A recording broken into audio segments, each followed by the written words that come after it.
এত বড় ডেকচি তো কখনো কোনো জায়গায় দেখা যায় না। ভালোই লাগছে আমার কাছে খাবার, মানে কি তুলনা হয় না, বাংলাদেশের কোনো জায়গায় পাবেন না এত পরিমাণে খাবার। তো নাজিরা বাজার আসছে কিন্তু শুধু খাবার খাওয়ার জন্য। চাটা আসলে লিগারটা ওরা মানে কি প্রচুর পরিমাণ জাল দিছে, তো আমার থেকে অনেক ভালো লাগতেছে।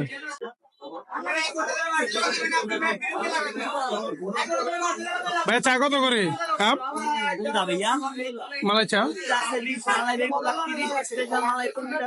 মানে দুধ চা 20 টাকা না? এটা দুধ চা দেন না, আগে খাই দেখি।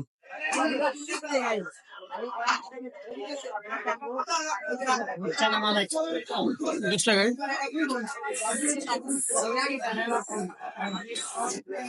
তুই কোনটা খাবি? তুই কোনটা খাবি? ছোট মানুষ চা খাওয়ার দরকার নেই। তো নাজিরা বাজার আসছে কিন্তু শুধু খাবার খাওয়ার জন্য।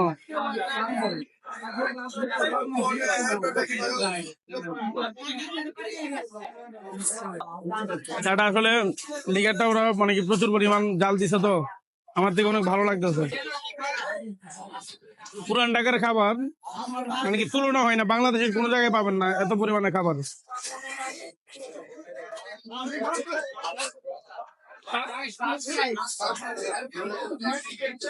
আর এত পরিমাণে ভিড় প্রতিটা খাবারের দোকানে, মানুষ এত খাবার খায় নাকি জিনা খায়, এটাও আমার সন্দেহজনক। প্রতিটা বিরিয়ানির দোকানে মানুষ, তার মধ্যে মামুন বিরিয়ানি, হানিফ বিরিয়ানি আর হইলো আপনার হাজি বিরিয়ানি, দুইটাতে ইউজ পরিমাণ মানুষ। আর এটা হলো আপনার এই যে দেখেন নাজিরা বাজার মটকা মালাই চা, পুরান ঢাকার ঐতিহ্যবাহী তান্দুরি চা, দুটোটাই আছে। তবে আমি কিন্তু দুধ চা নিছি।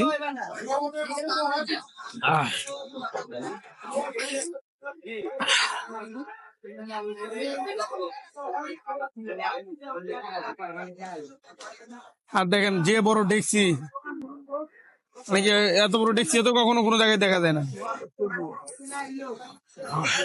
ভালোই লাগছে আমার কাছে। আপনারাও আসবেন, এসে এখান থেকে চা খেয়ে যাবেন।